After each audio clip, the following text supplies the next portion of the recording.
ಎಲ್ಲರಿಗೂ ನಮಸ್ತೆ. ನೀವು ನೋಡ್ತಿದ್ದೀರಾ ಸಲಾಂ ಸೈನಿಕ ಯೂಟ್ಯೂಬ್ ಚಾನಲ್ಗೆ ಸ್ವಾಗತ ಅಂತ ಹೇಳ್ತಾ, ಇವತ್ತಿನ ಒಂದು ವಿಡಿಯೋದಲ್ಲಿ ನಾನು ನಿಮಗೆ SSGD ಅಪ್ಲಿಕೇಶನ್ ಯಾರೆಲ್ಲ ಹಾಕಿದ್ರು ಅಂತ ಒಂದು ಅಭ್ಯರ್ಥಿಗಳಿಗೆ ಇಂದು ನಿಮ್ಮ ಫೋನಲ್ಲಿ ಎಕ್ಸಾಮ್ ಡೇಟ್ ಮತ್ತು ಎಕ್ಸಾಮ್ ಸಿಟಿ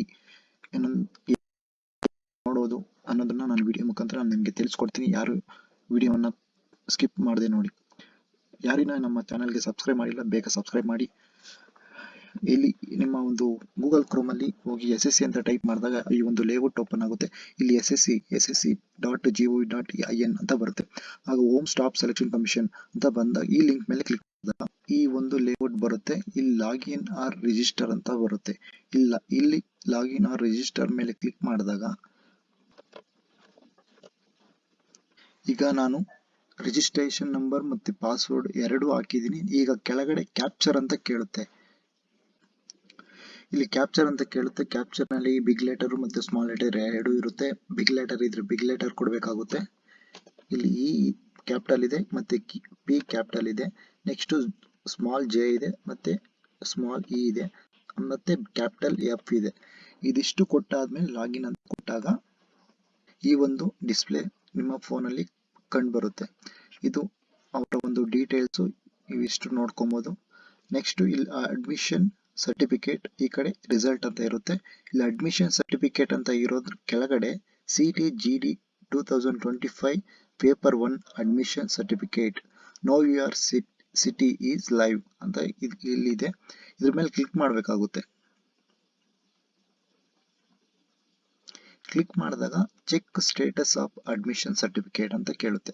ಇಲ್ಲಿ ಎಕ್ಸಾಮಿನೇಷನ್ ಸೆಲೆಕ್ಟ್ ಅಂತ ಇಲ್ಲಿ ಇರೋದ್ರಲ್ಲಿ ಇಲ್ಲಿ ಸ್ಕ್ರೋಲ್ ಡೌನ್ ಮಾಡಿದ್ರೆ ಇಲ್ಲಿ ಇಷ್ಟು ಆಪ್ಷನ್ಸ್ ಬರುತ್ತೆ. ಈ ಇಷ್ಟು ಆಪ್ಷನ್ಸ್ ಮೇಲೆ constable GD and central armed police force ಅಂತ ಇರುತ್ತೆ.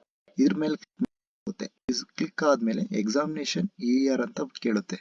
ಸೆಲೆಕ್ಟ್ ಮೇಲೆ ಕೊಟ್ಟಾಗ ಇಷ್ಟು ಆಪ್ಷನ್ಸ್ ಬರುತ್ತೆ. 2025 ಅಂತ ಕೊಡಬೇಕಾಗುತ್ತೆ. ಯಾರು 2024 ಅಂತ ಕೊಡಬೇಡಿ, 2025 ಅಂತ ಕೊಡಿ. ನೆಕ್ಸ್ಟ್ ಇದಿಷ್ಟು ಕೊಟ್ಟಾದ್ಮೇಲೆ ಚೆಕ್ ಸ್ಟೇಟಸ್ ಅಂತ ಕೊಡಬೇಕಾಗುತ್ತೆ. ಕೊಟ್ಟಾಗ ಈ ಒಂದು ನಿಮ್ಮ ಡೀಟೇಲ್ಸ್ ಮತ್ತೆ ಎಕ್ಸಾಮ್ ಡೇಟ್ ಮತ್ತೆ ಎಕ್ಸಾಮ್ ಸಿಟಿ ಮತ್ತೆ ಯಾವ ಶಿಫ್ಟ್ ಇದೆ ಮತ್ತೆ ಎಕ್ಸಾಮ್ ಟೈಮ್ ಸಹ ಇಲ್ಲಿ ಮತ್ತೆ ಎಕ್ಸಾಮ್ ಡೇಟ್ ಮತ್ತೆ ಎಕ್ಸಾಮ್ ಸಿಟಿ ಮತ್ತೆ ಎಕ್ಸಾಮ್ ಶಿಫ್ಟ್ ಯಾವಾಗಿದೆ ಅನ್ನೋದನ್ನ ಇದಿಷ್ಟು ಡೀಟೇಲ್ಸ್ ಆಗಿ ನೋಡ್ಬೋದು. ಇದಿಷ್ಟು ಆದ್ಮೇಲೆ ಇದು ಯಾರಿಗೆ ಪಾಸ್ವರ್ಡ್ ಗೊತ್ತಿಲ್ಲ ಅಂತಹ ಅಭ್ಯರ್ಥಿಗಳಿಗೆ ಮತ್ತೆ ಈ ಒಂದು ಬಂದಾಗ ಲಾಗಿನ್ ಆರ್ ರಿಜಿಸ್ಟ್ರೇಷನ್ ಮೇಲೆ ಕ್ಲಿಕ್ ಮಾಡಬೇಕಾಗುತ್ತೆ. ಕ್ಲಿಕ್ ಮಾಡಿದಾಗ ಇದಿಷ್ಟು ಡೀಟೇಲ್ಸ್ ಯೂಸರ್ ನೇಮ್ ಪಾಸ್ವರ್ಡ್ ಇದಿಷ್ಟು ಕೇಳುತ್ತೆ. ಇಲ್ಲಿ ನೀಲಿ ಕಲರ್ ಅಂದ್ರೆ ಬ್ಲೂ ಕಲರ್ ಇಲ್ಲಿ ಫರ್ಗೆಟ್ ಪಾಸ್ವರ್ಡ್ ಅಂತ ಕೊಡಬೇಕಾಗುತ್ತೆ. ಕೊಟ್ಟಾಗ ಇಲ್ಲಿ ಎರಡು ಆಪ್ಷನ್ ಕೇಳುತ್ತೆ. Get verification code on email or mobile number or security question ಅಂತ ಕೇಳುತ್ತೆ. ಇದ್ರ ಮೇಲೆ ಕ್ಲಿಕ್ ಮಾಡಬೇಕಾಗುತ್ತೆ. ನೆಕ್ಸ್ಟ್ ಕನ್ಫರ್ಮ್, ಇಲ್ಲಿ ಕ್ಯಾನ್ಸಲ್ ಅಂತ ಬರುತ್ತೆ ಮತ್ತೆ ಕನ್ಫರ್ಮ್ ಅಂತ ಬರುತ್ತೆ. ಕನ್ಫರ್ಮ್ ಮೇಲೆ ಕ್ಲಿಕ್ ಮಾಡಬೇಕಾಗುತ್ತೆ. ಕ್ಲಿಕ್ ಮಾಡಿದಾಗ ಇಷ್ಟು ಆಪ್ಷನ್ ಡೀಟೇಲ್ಸ್ ಕೇಳುತ್ತೆ.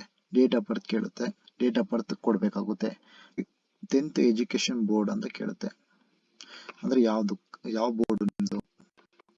ಇಲ್ಲಿ ಕರ್ನಾಟಕದ ಅಭ್ಯರ್ಥಿಗಳು ಕರ್ನಾಟಕದ ಸೆಕೆಂಡರಿ ಎಜುಕೇಶನ್ ಬೋರ್ಡ್ ಅಂತ ಕೊಡಬೇಕಾಗುತ್ತೆ. ಕೆಲವು ಜನ CBSE ಇರೋದ್ರಿಂದ ಅವರು ಬೇರೆ CBSE ಬೋರ್ಡ್ ಕೊಡಬೇಕಾಗುತ್ತೆ. ನೆಕ್ಸ್ಟ್ ಇಲ್ಲಿ ಇಮೇಲ್ ID ಮತ್ತೆ ಮೊಬೈಲ್ ನಂಬರ್, ಇಮೇಲ್ ID ಮತ್ತೆ ಅಥವಾ ಮೊಬೈಲ್ ನಂಬರ್ ಯಾವ್ದಾದ್ರೂ ಒಂದು ಮಾತ್ರ ಕೊಡಬೇಕಾಗುತ್ತೆ. ಮೊಬೈಲ್ ನಂಬರ್ ಕೊಡ್ತೀನಿ ನಾನು. ನೀವು ಯಾವ ನಂಬರ್ ಇದು ಅಪ್ಲಿಕೇಶನ್ ಹಾಕ್ಬೇಕಾದ್ರೆ ಕೊಟ್ಟಿರ್ತೀರೋ ಆ ನಂಬರ್ ಇಲ್ಲಿ ಕೊಡಬೇಕಾಗುತ್ತೆ. ಇಷ್ಟು ಕೊಟ್ಟಾದ್ಮೇಲೆ ಗೆಟ್ ವೆರಿಫಿಕೇಶನ್ ಮಾಡಬೇಕಾಗುತ್ತೆ. ನೆಕ್ಸ್ಟ್ ಇಲ್ಲಿ ಎಂಟರ್ OTP, ಎಂಟರ್ ಅಂದ್ರೆ ನಿಮ್ಮ ನಂಬರ್ಗೆ OTP ಬಂದಿರುತ್ತೆ. ಆ OTP ಇಲ್ಲಿ ಹಾಕ್ಬೇಕಾಗುತ್ತೆ. ಇಲ್ಲಿ ಕೊಟ್ಟಾದ್ಮೇಲೆ ಇಲ್ಲಿ ವ್ಯಾಲಿಡೇಟ್ ಅಂತ ಇರುತ್ತೆ. ಅದ್ರ ಮೇಲೆ ಕ್ಲಿಕ್ ಮಾಡಬೇಕಾಗುತ್ತೆ. ಕಂಟಿನ್ಯೂ ಮೇಲೆ ಕ್ಲಿಕ್ ಮಾಡಬೇಡಿ. ವ್ಯಾಲಿಡೇಟ್ ಆದ್ಮೇಲೆ ಕಂಟಿನ್ಯೂ ಮೇಲೆ ಕ್ಲಿಕ್ ಮಾಡಿ. ಇಲ್ಲಿ ವ್ಯಾಲಿಡೇಟ್ ಅಂತ ಬರುತ್ತೆ. ಇಲ್ಲಿ ಗ್ರೀನ್ ಕಲರ್ ಆಗಿ ಬರುತ್ತೆ. ಅಂದ್ರೆ ನಿಮ್ಮ ವೆರಿಫಿಕೇಶನ್ ವ್ಯಾಲಿಡೇಟ್ ಆಗಿದೆ OTP.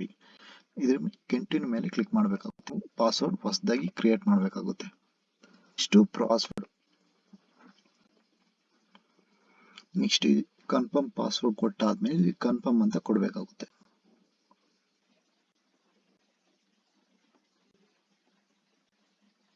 ಇದಿಷ್ಟು ಇವತ್ತಿನ ಒಂದು ವಿಡಿಯೋ ನಿಮ್ಗೆ ಇಷ್ಟ ಆಗಿದ್ರೆ ಲೈಕ್ ಮಾಡಿ ಮತ್ತೆ ಶೇರ್ ಮಾಡಿ.